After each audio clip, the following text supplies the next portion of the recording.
Альхамдулиллахи Раббил Аламин, вал ақибату лил муттақин, вал удвана илля аля залимин. Амма ба'д. Сұрақ. Мадхалиттер деген кімдер? Мадхалиттер Раби ибн Хади аль-Мадхалидің көзқарастарын ұстанған мәдиналық салафиттерге берілген атау.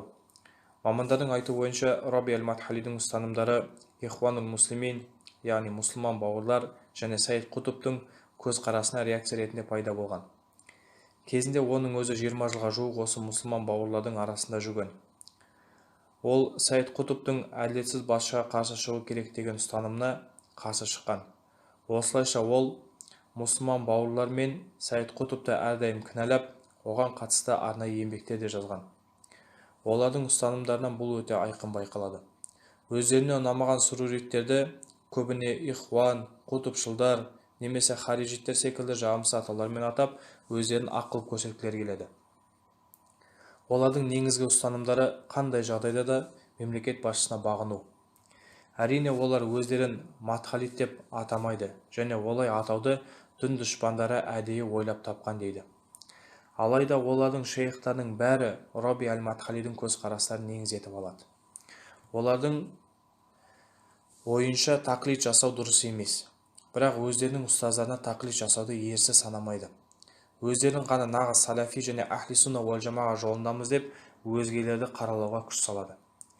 Мадхалиттер қазіргі мұсылмандардың негізгі проблемасы таухид улухияны бұрмалауда деп санайды.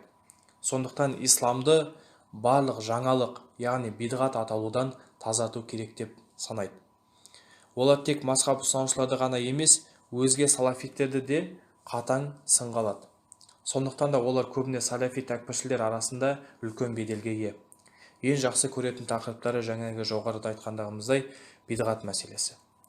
Енді олардың шетелдік шейхтары, ұстаздары яғни Ибн Таймия, Ибн Қайюм, Мухаммед ибн Абдул-Ваххаб, Абдул-Азиз ибн Баз, Мухаммед ибн Салих аль-Усаймин, Салих аль-Фаузан, Насруддин аль-Бани сынды ғалымдары бар.